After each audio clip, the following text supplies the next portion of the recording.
నమస్కారం సామాన్యుడు TV news కి స్వాగతం. ఈనాటి వార్తా విశేషాలు. వైసీపీ హయాంలో జరిగిన మద్యం కుంభకోణం వెనుక కుట్రలని పూర్తిగా వెలికితీయాలని ఏపీ కాంగ్రెస్ అధ్యక్షురాలు వైఎస్ షర్మిల అన్నారు.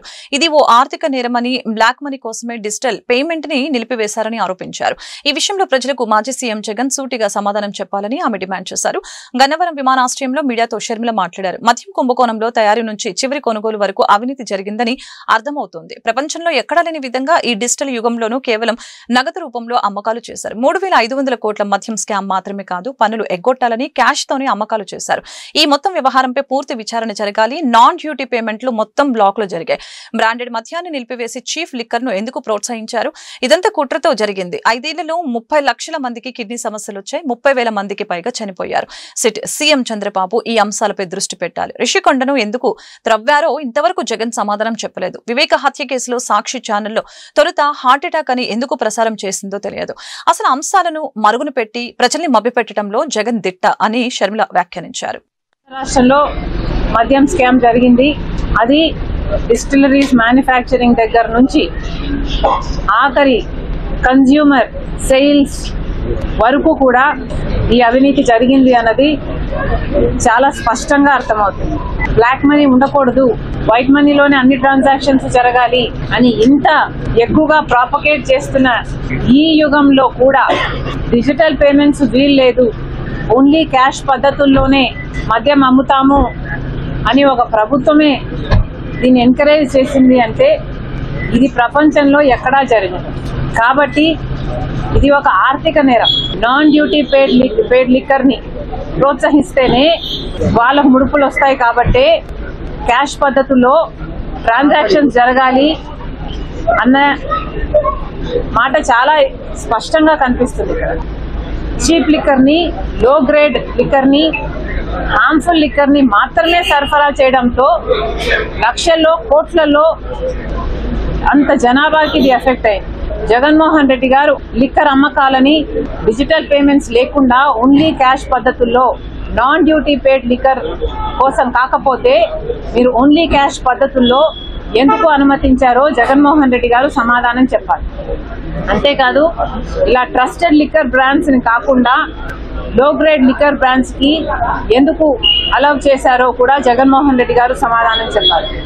జగన్మోహన్ రెడ్డి గారు ఎప్పుడు మాట్లాడినా చాలా పైపైన మాట్లాడతారు. తనకు ఎక్కడ కన్వీనియంట్ గా ఉంటే అక్కడ, ఏది కన్వీనియంట్ గా ఉంటే అది మాత్రమే చెప్తున్నారు. కానీ జగన్మోహన్ రెడ్డి గారు మీ నుంచి ప్రజలు సూటిగా సమాధానాలు. ఇంద్రకీలాద్రిపై ఆషాఢ మాసం సారె మహోత్సవం గురువారంతో పరిసమాప్తమైంది. గురువారం సాయంత్రం వరకు భక్తులు సారె సమర్పించేందుకు దేవస్థానం అధికారులు అవకాశం కల్పించారు. అమావాస్య ఆషాఢ మాసం చివరి రోజు కావడంతో భక్తులు భారీగా ఇంద్రకీలాద్రికి తరలివస్తున్నారు. ఆలయ అర్చకులు, వైదిక కమిటీ సభ్యులు, పండితులు, పరిచారకులు కుటుంబ సమేతంగా అమ్మవారికి సారె సమర్పించారు. వీరికి ఆలయ ఈవో స్వాగతం పలికారు. అమ్మవారికి సుమారు 4 లక్షల విలువ చేసే ఆభరణాన్ని ఆలయ పండితుల తరపున కానుకగా అందజేశారు. గత 2 రోజులుగా మోస్తారు వర్షాలు కురుస్తూ ఉండటంతో కొండరాళ్లు పడే అవకాశం ఉన్నందున ఘాట్ రోడ్ లో వాహన రాకపోకల్ని నియంత్రించారు. సాంవత్సరిక విశేష ఉత్సవాల్లో ఆషాఢ మాసంలో జరిగే ఉత్సవాలు, శాకంభరి ఉత్సవాలు, వారాహి నవరాత్రాలు ఇవన్నీ కూడాను అత్యంత వైభవపేతంగా ఆగమోక్తంగా జరిగినాయి. మరి భక్తులు కూడాను పవిత్ర సార సమర్పించడానికి ఇతర రాష్ట్రాల నుంచి కూడాను వచ్చి అమ్మవారికి సారది కూడాను సమర్పించుకోవడం జరిగింది. మరి ఇవాళతో అమావాస్య ఆషాఢ మాసం సమాప్తి. అందున ఈ ఆషాఢ మాసము చాతుర్మాస్యలు దీక్షలు చేసి లోక కళ్యాణం చేయించేటటువంటి యొక్క విధానమైనటువంటి మాసంలో అత్యంత ప్రాధాన్యమైనటువంటి మాసము. అటువంటి ఈ మాసంలో భక్తులు అమ్మవారిని దర్శనం చేసుకోవటం, ఆయురారోగ్య ఐశ్వర్యాలు కలుగుతాయి, సకల సౌభాగ్యాలు సిద్ధిస్తాయి. మనం రేపటి నుంచి శ్రావణ మాసం ఉత్సవాలు కూడాను ప్రారంభమవుతున్నాయి. ఈ సంవత్సరం మొట్టమొదటి రోజునే శుక్రవారం కూడాను వచ్చింది. వరలక్ష్మీ వ్రత శుక్రవారం నాడు కూడా అమ్మవారికి మహాలక్ష్మీదేవిగా అలంకారం చేయడం జరుగుతూ ఉంటుంది. 3వ శుక్రవారం అయినటువంటి దాంట్లో అమ్మవారికి ఇక్కడ వరలక్ష్మీ వ్రతాలు, మరి సామూహిక వరలక్ష్మీ వ్రతాలు కూడాను చేయడం జరుగుతూ ఉంటుంది. 8వ తారీఖు నుంచి 11వ తారీఖు వరకు కూడాను పవిత్రోత్సవాలు జరుగుతాయి. సంవత్సరంలో జరిగేటటువంటి క్రతువులు సంపూర్ణ సాంగతా సిద్ధి కోసమని చెప్పని సకల స్పృశ్య దోష నివారణ కోసమని పవిత్రోత్సవాలు కూడాను చేయడం జరుగుతాయి. ఈ 50 మంది భక్తులు అందరూ కూడా ఈ శ్రావణ మాసంలో అమ్మవారిని దర్శనం చేసుకుని ఆయురారోగ్య విశాఖపట్నం విజయవాడ మెట్రో రైలు ప్రాజెక్టులకి శుక్రవారం టెండర్లు పిలవాలని రాష్ట్ర ప్రభుత్వం నిర్ణయించింది. ప్రాజెక్టు వ్యయంలో 40% పనులకి తొలుత టెండర్లు పిలవనుంది. మొత్తం 21,616 కోట్లతో ఈ 2 ప్రాజెక్టులకి టెండర్లు ఆహ్వానించనున్నారు. విశాఖ మెట్రో రైలుకి 11,498 కోట్లతో, విజయవాడ మెట్రోకి 10,118 కోట్లతో టెండర్లు పిలవనున్నారు. కేంద్ర రాష్ట్ర ప్రభుత్వాలు 50:50 భాగస్వామ్యంతో ఈ ప్రాజెక్టుల నిర్మాణాలు జరగనున్నాయి. విశాఖ మెట్రోకి రాష్ట్ర ప్రభుత్వం వాటా కింద VMRDA నుంచి 4,101 కోట్లు ఇవ్వాలని నిర్ణయించారు. విజయవాడ మెట్రోకి CRDA నుంచి 3,497 కోట్లు కేటాయించనున్నారు.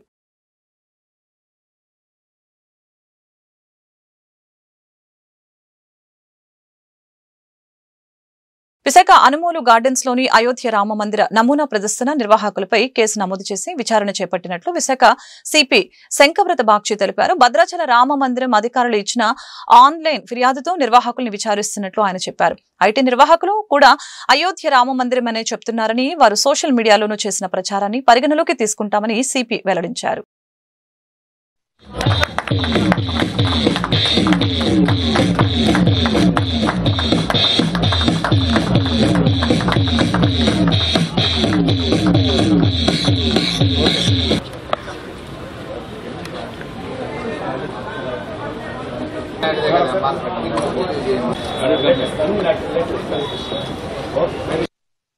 ఫిర్యాదు మేరకు మేము నిర్వాహకులు 3 మీద కేసు కూడా పెట్టాము. దర్యాప్తు కొనసాగుతుంది. వాళ్ళు చెప్తున్నారు మేము భద్రాచలం చెప్పాము కానీ భద్రాచలం రామాలయం చెప్పలేదని వాళ్ళు డిఫెన్స్ తీసుకుంటున్నారు. అది కూడా వెరిఫై చేస్తాం. అన్ని కోణాల్లో విచారించి త్వరలో తగిన చర్య తీసుకుంటాం. భద్రాచలం రామాలయం నుండి ఈఓకామ్ స్పెషల్ డిప్యూటీ కలెక్టర్ ఇచ్చిన కంప్లైంట్ అది తీసుకున్నాము. అన్నపూర్ణ గాడి కంప్లైంట్ మీద మేము కేసు రిజిస్టర్ చేశాము. రాష్ట్రంలో ఓటర్ జాబితా సవరణకి కేంద్ర ఎన్నికల సంఘం కసరత్తు చేస్తోంది. స్పెషల్ ఇంటెన్సివ్ రివిజన్ విధానంలో ఓటర్ జాబితా సవరణపై గుర్తింపు పొందిన రాజకీయ పార్టీలతో సమావేశం నిర్వహించి అభిప్రాయ సేకరణ చేపట్టింది. వెలగపూడి సచివాలయంలోని ఛాంబర్లో తెలుగుదేశం, బీజేపీ, వైసీపీ, సిపిఎంతో సహా పలు పార్టీల నేతలతో సీఈఓ వివేక్ యాదవ్ సమావేశమయ్యారు. ఎస్ఐఆర్ విధానం అమలుపై దాదాపు అన్ని పార్టీలు ఏకాభిప్రాయం వ్యక్తం చేశాయి. ఓటర్ కార్డుతో ఆధార్ని అనుసంధానించి నకిలీ ఓట్లకు తావు లేకుండా పగడ్బందీగా ఓటర్ల జాబితా రూపొందించాలని నేతలు కోరారు. గతంలో 2002లో జరిగింది special intensive revision of voter list. అంటే స్పెషల్ ఇంటెన్సివ్ ఓటర్ లిస్ట్ అంటే ఏంటంటే 2002కి ఉన్న ఓటర్ లిస్టులో వాళ్ళనే ఓటర్గా తీసుకుంటారు. మిగతా వాళ్ళంతా కొత్తగా యాడ్ అవ్వాలి. ఆ యాడ్ అవ్వడానికి 11 ఎవిడెన్సెస్ ఇచ్చారు. అందులో ఆధార్ కార్డు లేదు. ప్రతి బీహార్లో జరుగుతుంది గొడవ. కాబట్టి మేమేం చెప్పామంటే మన రాష్ట్రం 2002 తీసుకుంటే విడిపోయిన తర్వాత చాలామంది ఇక్కడి నుంచి అటు నుంచి ఇటు వచ్చారు. కాబట్టి రాష్ట్రం విడిపోయిన సంవత్సరంలో 2014 ఏదైతే ఎలక్షన్ జరిగిందో దాన్ని కటాఫీలుగా తీసుకోమని చెప్పాం. అక్కడి నుంచి యాడ్ చేయడం అనేది మనకి ఈజీ. ఆ ఎస్ఐఆర్ అనేది మన రాష్ట్రం విడిపోయిన తర్వాత కట్ ఆఫ్ డేట్ తీసుకుంటేనే మనకు న్యాయం జరుగుతుందని కొంచెం స్పష్టంగా చెప్పాం. గత ప్రభుత్వాలకు మళ్ళీ పూర్తిగా ప్రజాస్వామ్యానికి విఘాతం కలిగించేలాగా ఎన్నికలు ఎందుకు అనే భావనకు గురయ్యేలాగా ప్రజలు ఉండకూడదని చెప్పి ప్రజలు స్వచ్ఛందంగా వారు ఓటు వినియోగించుకోవడానికి ఏదైతే ఎస్ఐఆర్ ద్వారా ఈ రోజున ఇక్కడ వెరిఫికేషన్ జరుగుతుందో చాలా స్పష్టంగా ఎన్నికల విధానానికి పారదర్శకతతో ప్రతి ఎలిజిబుల్ ఓటర్కి ఓటు ఉండేలాగా డబులింగ్ లేకుండా చేసేదానికి ప్రయత్నం చేయమని చెప్పి ఈ రోజున మేము విజ్ఞప్తి చేయటం జరిగింది. సొంత నిధులు వెచ్చిస్తూ మంత్రి నారాయణ కార్యకర్తల సంక్షేమానికి కృషి చేస్తున్నారు. ఏటా 10 కోట్ల చొప్పున 5 ఏళ్లకు 50 కోట్ల రూపాయలను పార్టీ కార్యకర్తల కోసం వెచ్చిస్తానని గతంలోనే ఆయన ప్రకటించారు. అందులో భాగంగా నెల్లూరులోని క్యాంపు కార్యాలయంలో 175 మంది కార్యకర్తలకు 45 లక్షల రూపాయల చెక్కులను సతీమణి రమాదేవితో కలిసి అందించారు. పార్టీని నమ్ముకుని ఎన్నికల్లో తన వెంట నడిచిన ప్రతి ఒక్క కార్యకర్తకు అండగా ఉంటానని మంత్రి నారాయణ ప్రకటించారు. నగరంలో పేదవారికి ఇళ్ల స్థలాలు పంపిణీ చేసేందుకు కృషి చేస్తున్నామని చెప్పారు. నెల్లూరులో మనం చేసే మేజర్ డెవలప్మెంట్స్ పార్ట్లు అయిపోతున్నాయి. స్కూల్స్ కూడా చేస్తున్నాము. రోడ్లు కూడా ఎండ్ టు ఎండ్ రోడ్స్ వేస్తున్నారు. అంటే రోడ్డు ఈ ఎండ్ నుంచి ఆ ఎండ్కి పూర్తిగా వేసేసి అన్ని స్వీపింగ్ మిషన్లు పెడుతున్నాం. 28 స్వీపింగ్ మిషన్లు కొన్నాం. ప్రజల ఎక్స్పెక్టేషన్స్ ఉంటాయి. డబ్బులు లేవు కాబట్టి మనం చేయలేమంటే వాళ్ళు సాటిస్ఫై కారు. 1 by 1 చేసుకుంటూ వస్తున్నాం. అన్నీ పూర్తి చేస్తాం. మనం ఎలక్షన్కి ఏది మాట ఇచ్చామో 100కి 100 రూపాయలు ఇచ్చేస్తాం. అదేవిధంగా నెల్లూరు సిటీలో ఎక్కడెక్కడ పట్టాలు ఇవ్వటానికి వీలుందో వాటికి స్పెషల్గా డ్రైవ్ చేయమని ఎంఆర్ఓకి ఇన్స్ట్రక్షన్ ఇచ్చాను. ఈ మంత్ ఎండింగ్ కల్లా అన్ని స్టడీ చేయమన్నాను. AP deputy CM power star Pawan Kalyan fans గుంటూరులో సందడి చేశారు. పవన్ నటించిన హరిహర వీరమల్లు చిత్రాన్ని వీక్షించేందుకు అభిమానులు థియేటర్లకు భారీగా తరలివచ్చారు. గుంటూరు శ్రీనివాసరావుపేటలోని మైత్రి మూవీస్ థియేటర్ వద్ద పవన్ అభిమానులు హల్చల్ చేశారు.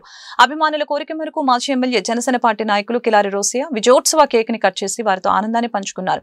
Harihara Veeramallu cinema super hit అవుతుందని ఆయన చెప్పారు. కాగా హరిహర వీరమల్లు సినిమా తొలి రోజే హిట్ టాక్ సొంతం చేసుకోవడంతో అభిమానులు సంబరాలు చేసుకుంటున్నారు. ఈరోజు ఆంధ్ర రాష్ట్రం మొత్తం కూడా ఏదైతే హరిహర వీరమల్లు అనే సినిమా ప్రపంచవ్యాప్తంగా 2500 థియేటర్లు ఈరోజు ప్రీమియర్ షోస్ ఇప్పుడు మొదలు పెట్టబోతూ ఉన్నారు. ఇది ఒక రికార్డు. ఏదైతే పవన్ కళ్యాణ్ గారి అభిమానులందరూ కూడా బాబులకే బాబు కళ్యాణ్ బాబు అని అంటున్నారో ఇది వాళ్ళ స్వార్థంగా చేసుకున్నారు. ఈ సినిమా నిస్వార్థంగా ప్రజలకి ఒక సందేశం ఇచ్చే విధంగా ఒక మంచి పాత్రలో పవన్ కళ్యాణ్ గారు నటించడం ఈరోజు రాష్ట్ర వ్యాప్తంగా మరి అన్ని థియేటర్లో కూడా ఈరోజు మరి ఈ సినిమా రిలీజ్ చేయడం చాలా గొప్ప విశేషం. రేపు ఈ ప్రీమియర్ షోస్ ఇవాళ కాకుండా రేపు అన్ని థియేటర్స్లో ప్రారంభం కాబోతోంది. ఆంధ్ర రాష్ట్రంలో ఏదైతే మొన్న ఎలక్షన్స్లో రికార్డు బద్దలు కొట్టారో పవన్ కళ్యాణ్ గారు 100%కి 100% స్ట్రైక్ రేట్ కొట్టారో అదేవిధంగా ఈ సినిమా కూడా అన్ని రికార్డులు కూడా బద్దలు కొట్టబోతూ ఉంది. ఇది ఎవరు కూడా ఆపే ప్రసక్తే లేదు. పవన్ కళ్యాణ్ గారు ఏదైతే చెప్పారో మనల్ని ఎవడరా ఆపేది అనే సందేశం ఇవాళ రాష్ట్ర వ్యాప్తంగా పవన్ కళ్యాణ్ గారి అభిమానులు, జనసేన కార్యకర్తలు, జన సైనికులు, వీర మహిళలు అందరూ కూడా ఈ యొక్క సినిమాను చూసి ప్రజలకు కూడా ఒక సందేశం ఇవ్వాలని చెప్పి నేను మనస్ఫూర్తిగా కోరుకుంటూ మరి నాతో పాటు ఈరోజు ఏదైతే గుంటూరులో మరి అందరూ కూడా శివపార్వతి గారు, ఆలహరి గారు, కమల్ గారు, సాంసరావు గారు, నాగరాజు గారు, ఇక్కడ ఉన్న జన సైనికులు అందరూ కూడా దుర్శల్ శ్రీనివాసరావు గారు అందరూ కూడా పేరు పేరున అభినందనలు తెలియజేసుకుంటూ పెద్ద ఎత్తున ఈ కార్యక్రమం ఏర్పాటు చేసిన ప్రతి ఒక్క జన సైనికులందరూ కూడా నేను అభినందనలు, శుభాకాంక్షలు తెలియజేస్తాను. సుపరిపాలనలో తొలి అడుగు కార్యక్రమానికి ప్రజల నుంచి అనూహ్య స్పందన లభిస్తుందని గుంటూరు తూర్పు ఎమ్మెల్యే మహమ్మద్ నజీర్ తెలిపారు. సూపర్ 6 పథకాలు ప్రజల జీవితాల్లో వెలుగులు నింపాయని చెప్పారు. ప్రజా సమస్యలను పరిష్కరించడమే తొలి ప్రాధాన్యతగా తీసుకున్నామని చెప్పారు. గురువారం శారదా కాలనీలో జరిగిన సుపరిపాలనలో తొలి అడుగు కార్యక్రమంలో ఎమ్మెల్యే మహమ్మద్ నజీర్, గుంటూరు నగర మేయర్ కోవలముడి రవీంద్ర పాల్గొన్నారు. ఈ సందర్భంగా స్థానికులు వారికి అపూర్వ స్వాగతం పలికారు. ఏడాది కూటమి ప్రభుత్వ పాలనలో జరిగిన సంక్షేమం, అభివృద్ధి గురించి ప్రతి ఇంటికి వివరించారు. స్థానికంగా ప్రజలు ఎదుర్కొంటున్న సమస్యలను అడిగి తెలుసుకున్నారు. ఆయా సమస్యల్ని తక్షణమే పరిష్కరించాలని సంబంధిత అధికారులను ఆదేశించారు. ఈ మేరకు ఎమ్మెల్యే మీడియాతో మాట్లాడారు. శివారు ప్రాంతాల్లో మెరుగైన మౌలిక వసతులతో పాటు కనీస సౌకర్యాలు కల్పిస్తున్నామని వివరించారు. శారదా కాలనీ మార్జిన్ లో పర్యటించడం జరుగుతూ ఉంది. పేదలు మరి రెక్కాడితే డొక్కాడినటువంటి కుటుంబాలు నివసించేటువంటి ప్రాంతం. గత 5 సంవత్సరాల నుంచి ఎక్కడ కూడా కనీసం మంచినీటి సదుపాయాలు కూడా లేకుండా ఈ ప్రాంతంలో కలుషితమైనటువంటి నీరు అందించడంతో ఒక మృతి కూడా జరిగినటువంటి పరిస్థితులు. అందుకని నూతన ప్రభుత్వం ఏర్పడిన తర్వాత ముఖ్యంగా ప్రతి ఇంటికి కూడా సురక్షితమైనటువంటి మంచినీటిని అందించేటువంటి కార్యక్రమాన్ని మొదటి ప్రాధాన్యత ఇస్తూ ప్రతి ఇంటికి కూడా సురక్షితమైనటువంటి మంచినీరు అందించేటువంటి కార్యక్రమంతో పాటు ముఖ్యంగా ఈ ప్రాంతంలో ఉన్నటువంటి ప్రజలు తమ పిల్లల్ని చదివించుకోవడానికి అనేక రకాల కష్టాలు పడుతున్నటువంటి పరిస్థితుల్లో ఈరోజు గౌరవ ముఖ్యమంత్రి గారు ఇంట్లో ఉన్నటువంటి ప్రతి పిల్లవాడు కూడా చదువుకోవాలనేటువంటి ఆలోచనతో తల్లికి వందనం పేరుతో దాదాపు 13,000 రూపాయలు ప్రతి విద్యార్థి కూడా అందించినటువంటి పరిస్థితులు. అంతేకాకుండా సామాజిక పెన్షన్లు 3,000 ఉన్నటువంటి పెన్షన్ని 4,000, అలాగే పూర్తిగా మంచానికే పరిమితమైనటువంటి వాళ్ళకి 15,000 వరకు కూడా పెన్షన్లు ఇచ్చేటువంటి కార్యక్రమం. అంగవైకల్యం ఉన్నటువంటి సోదర సోదరిమణులకి 3,000 నుంచి 6,000 చేయడం. ఇవన్నీ కూడా 1 సంవత్సర కాలంలోనే చెప్పినటువంటి వాగ్దానాలు నెరవేర్చేటటువంటి కార్యక్రమాలు చేస్తూనే ఒక పక్కన అభివృద్ధి నిత్యం ప్రజలకు అందుబాటులో ఉండేటువంటి విధంగా కార్యక్రమాలను తీసుకోవడం జరుగుతూ ఉంది. ఈ శారదా కాలనీ మార్జిన్ ప్రాంతంలో దాదాపు ఎన్ని ఇళ్ళు ఉన్నాయి? 1200 ఇళ్ళు ఉన్నాయి. ఈ ప్రాంతం వక్ఫ్ బోర్డుకు సంబంధించినటువంటి స్థలం ఉండడంతో కొన్ని మౌలిక వసతులు కల్పించడం దాంట్లో పూర్తిగా నిర్లక్ష్యానికి గురైనటువంటి పరిస్థితులు ఉన్నాయి. పేదలు నివసించేటువంటి ప్రాంతం కాబట్టి ఇక్కడ దీని మీద ఎస్సీ సబ్ కార్పొరేషన్ సబ్ ప్లాన్తో పూర్తిగా వర్క్ బోర్డ్ పర్మిషన్స్ అన్నీ కూడా తెప్పించి వీళ్ళకి ఇళ్ల పట్టాలు ఇచ్చేటువంటి కార్యక్రమం కూడా ఈ ప్రభుత్వంలో చేపడతామని చెప్పి కూడా ఈ సందర్భంగా తెలియజేస్తాం. ముఖ్యంగా దీనికి కావాల్సినటువంటి సమగ్ర సర్వే కూడా నిర్వహించుకోవడం జరుగుతూ ఉంది. ఏ ఇంటికి ఎంతమంది ఉంటా ఉన్నారు, వారి ఇంటి అవసరాలు ఏమున్నాయి. ముఖ్యంగా చంద్రబాబు నాయుడు గారు ఈరోజు కొత్తగా P4 పథకం ద్వారా ప్రతి పేదవాడిని కూడా రాబోయేటువంటి 10-15 సంవత్సరాల్లో జీరో పావర్టీ పేరుతో తీసుకున్నటువంటి P4 పథకం ఈ ప్రాంతంలో ఉన్నటువంటి ప్రతి ఇంటిని కూడా దత్తత తీసుకొని వారందరికి కావాల్సినటువంటి సౌకర్యాలన్నీ కూడా కల్పించేటువంటి క్రమంలో పనిచేస్తామని చెప్పి తెలియజేస్తూ తప్పకుండా క్షేత్రస్థాయిలో కూటమి నాయకులందరూ కూడా ప్రజాక్షేత్రంలో ఉండి ప్రతి ఒక్కరి సమస్యను కూడా తెలుసుకొని పరిష్కారం చేసేటువంటి దిశగా ముందుకు సాగుతా ఉన్నామని చెప్పి తెలియజేస్తా ఉన్నాం. కూటమి ప్రభుత్వ పాలనలో గుంటూరు ప్రగతి పరుగులు తీస్తుందని మేయర్ కోవలమూడి రవీంద్ర స్పష్టం చేశారు. కేంద్ర సహాయ మంత్రి డాక్టర్ పెమ్మసాని చంద్రశేఖర్ ఆధ్వర్యంలో గుంటూరు నగరాన్ని అత్యంత సుందరంగా తీర్చిదిద్దుతున్నామని చెప్పారు. ఇప్పటికే గుంటూరు తూర్పు నియోజకవర్గంలో 135 కోట్ల రూపాయలతో పలు అభివృద్ధి పనులు సర్వేగంగా జరుగుతున్నాయని చెప్పారు. గురువారం శారదా కాలనీలో జరిగిన సుపరిపాలనలో తొలి అడుగు కార్యక్రమంలో మేయర్ కోవలమూడి రవీంద్ర ఎమ్మెల్యే మహమ్మద్ నజీర్ తో కలిసి పాల్గొన్నారు. ఈ సందర్భంగా మేయర్ మీడియాతో మాట్లాడారు. నగరవాసులకి మెరుగైన మౌలిక వసతులతో పాటు కనీస సౌకర్యాలు కల్పిస్తున్నామని చెప్పారు. కూటమి పాలనలో ప్రజలందరూ సంతోషంగా ఉన్నారని అన్నారు. పెమ్మసాని చంద్రశేఖర్ గారు అట్లాగే మా ముఖ్యమంత్రి గారు చంద్రబాబు నాయుడు గారి ఆధ్వర్యంలో ఇప్పుడు నందివెలుగు బ్రిడ్జి కానివ్వండి, ఇప్పుడు గుంటూరు శంకర్లాస్ ఓవర్ బ్రిడ్జి కానివ్వండి, ఈస్ట్లో తర్వాత సంజీవ్ నగర్ బ్రిడ్జి కానివ్వండి, రోడ్స్ కానీ డ్రైన్స్ కానీ ఆల్రెడీ ఇప్పటికే 130 కోట్లతో శంకుస్థాపన జరగబోతున్నాయి. తప్పకుండా ఈరోజు ఈ వార్డులో కూడా 26 లక్షల రూపాయలతో సిమెంట్ రోడ్డు ఈరోజు శంకుస్థాపన చేశారు గౌరవ శాసనసభ్యులు. తప్పకుండా అభివృద్ధి సంక్షేమం రెండు కళ్ళలాగా చంద్రబాబు నాయుడు గారి కూటమి ప్రభుత్వంలో స్థానిక శాసనసభ్యులు స్థానిక నాయకులు అందరూ కూడా ఏమేమి ఉన్నాయో ఇమీడియట్గా తక్షణమే పరిష్కరించి బ్రహ్మాండమైన సొంత నగరంగా తీర్చిదిద్దేందుకు ప్రతి తెలుగుదేశం కూటమి నాయకులందరూ కూడా దీని మీద శ్రద్ధ చూపించి అభివృద్ధి పదంలో బడ్జెట్ శాంక్షన్ చేసాం, వర్క్ అగ్రిమెంట్స్ అయ్యి శంకుస్థాపన జరుగుతున్నాయి. మీరు ఎటు చూసినా గుంటూరులో అభివృద్ధిలో ఏ విధంగా ఉందో సంక్షేమం కూడా అదే విధంగా జరుగుతుంది. కాబట్టి ప్రజలందరూ కూడా ఆనందంగా సంతోషంగా ఉన్నారు. అక్కడక్కడ చిన్న లేకున్నా కూడా వాటిని సరిదిద్దుకొని ఏ విధంగా మనం ముందుకు పోవాలని ఉద్దేశంతో తప్పకుండా తగిన స్థానిక పరిస్థితిని అర్థం చేసుకొని మేము అభివృద్ధి చేస్తాం. తెలుసు కాబట్టి ప్రజలు తిరస్కరించారు. మేమేం చేస్తాం, మేమేం చేయబోతున్నాం, మేము ప్రజలకు ఏం అందించబోతాం అనేది మాట్లాడతాం. తప్పకుండా బ్రహ్మాండంగా ప్రజలందరి యొక్క అభివృద్ధి సంక్షేమ బాధ్యత మేమంతా తీసుకున్నాం. వాళ్ళకి కావాల్సిన కనీస మౌలిక సదుపాయాలు అన్ని కూడా ఇమీడియట్గా మహాకవి గుర్రం జాషువా వర్ధంతి సందర్భంగా గుంటూరు నగరంపాలెంలోని గుర్రం జాషువా విగ్రహానికి మాజీ మంత్రి డొక్కా మాణిక్యవర ప్రసాద్ పూలమాలలు వేసి ఘనంగా నివాళులర్పించారు. కార్యక్రమంలో జనచైతన్య వేదిక రాష్ట్ర అధ్యక్షులు వల్లంరెడ్డి లక్ష్మణ్ రెడ్డి, వివిధ దళిత సంఘాల నాయకులు పాల్గొన్నారు. ఈ సందర్భంగా డొక్కా మాట్లాడారు. తెలుగు వారికి ఒక గుర్తింపు తెచ్చి ప్రపంచ దేశాలలో సగర్వంగా చెప్పుకునే మహాకవి గుర్రం జాషువా అని ఈ సందర్భంగా తెలిపారు. గుంటూరు జిల్లా లేదా పల్నాడు జిల్లాకి గుర్రం జాషువా పేరు పెట్టాలని ముఖ్యమంత్రి నారా చంద్రబాబు నాయుడు, ఉప ముఖ్యమంత్రి పవన్ కళ్యాణ్ ని కోరారు. ఆయన పేరు పెట్టడం వలన తెలుగు వారికి, తెలుగు భాషకు గౌరవాన్ని ఇచ్చినట్లు అవుతుందని ఈ సందర్భంగా తెలిపారు. మహాకవి తెలుగు భాషకు గౌరవాన్ని తెచ్చి తెలుగు వాళ్ళు ప్రపంచంలో సగర్వంగా చెప్పుకునే ఒక మహాకవి, గుంటూరు జిల్లా వాసి మహాకవి గుర్రం జాషువా గారి వర్ధంతి సందర్భంగా వారి రచనలోని వారి ఆలోచనల్ని మననం చేసుకుంటూ ఈరోజు రాష్ట్రం అంతా కూడా నివాళులు అర్పిస్తూ ఉన్నారు. ఆయన సాహిత్యాన్ని చదువుతూ ఉన్నారు. తెలుగు వాళ్ళకి ఒక పద్యాన్ని, గౌరవమైన పద్యాన్ని, తెలుగు వాళ్ళంతా గర్వించే పద్యాన్ని ఇచ్చినటువంటి మహాపురుషుడు గుర్రం జాషువా గారు. ఆయన నడాడిన నేల ఈ గుంటూరు జిల్లా, ఆయన పుట్టిన నేల గుంటూరు జిల్లా. అందువల్ల తెలుగు భాషకి, తెలుగు భాషాభిమానులంతా కూడా, తెలుగు వాళ్ళంతా కూడా ఆయనకు ఒక గౌరవం ఇవ్వాలంటే ఆయన భాషకు చేసిన సేవ బహుశా ఆధునిక కవులలో 1000 సంవత్సరాల్లో తెలుగు భాషకి జాషువా గారు చేసిన సేవ మరెవరు చేయలేదనేది విమర్శకుల యొక్క అభిప్రాయం. అలాంటి గొప్ప కవి దళిత జాతిలో పుట్టడం, తెలుగు వాళ్ళందరూ గర్వించే విధంగా ఉండటం, మహాత్మా గాంధీ గారికి శిష్యుడు ఆయన రాజకీయ వారసుడు. ఆయన సమాజంలో సమరసత ఉండాలి, ఘర్షణలు ఉండకూడదు, అన్ని వర్గాలు ఎదగాలని చెప్పి ఆశించినటువంటి విశ్వనరుడు గుర్రం జాషువా. అలాంటి జాషువా గారి పేరు మీద ఈరోజు ముఖ్యమంత్రి చంద్రబాబు నాయుడు గారు ఒక మంచి ఆలోచన చేయాలని వారికి విజ్ఞప్తి చేస్తా ఉన్నారు. వారికి కూడా జాషువా గారంటే చంద్రబాబు నాయుడు గారికి చాలా ఇష్టం. అనేక సభల్లో చెప్పారు, అనేక సార్లు కూడా చెప్పారు. ఆయన గుంటూరు జిల్లాకు కానీ పల్నాడు జిల్లాకు కానీ జాషువా గారి పేరు పెట్టాలి.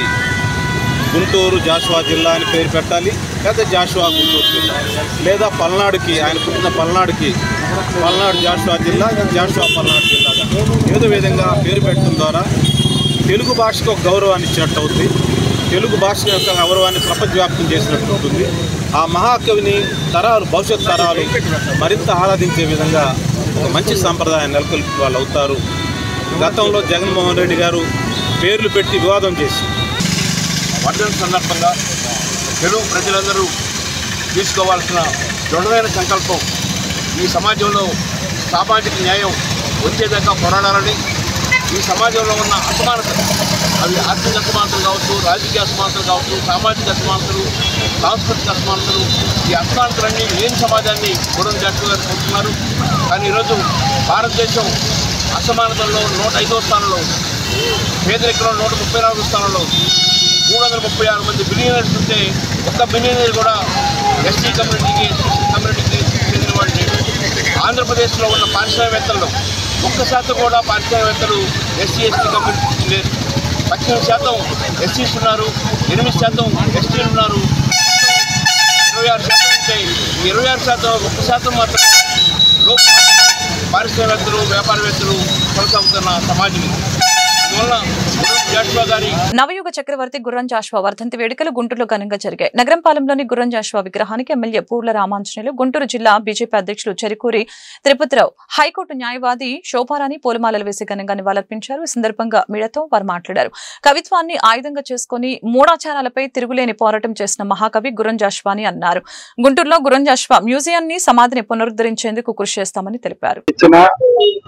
భారత జాతి బిడ్డ, భారతదేశం మెచ్చినటువంటి ఒక జాతీయవాదాన్ని, దళిత భావజావాన్ని, బడుగు బలహీన వర్గాల యొక్క ఆశాజ్యోతిగా పేరున్నటువంటి గుర్రం జాషువా మన గుంటూరు జిల్లాలో పుట్టి పెరిగినటువంటి వ్యక్తిగా మనం అందరూ కూడా ఒక రకంగా గర్వపడాలి. ఆ రకంగానే గుర్రం జాషువా గురించి ఆయనకు ఈ రెండు పల్నాడులో కానీ గుంటూరులో కానీ ఆయన పేరు పెట్టాలన్నటువంటి ఒక డిమాండ్ చాలా సమంజసంగా ఉంటుంది.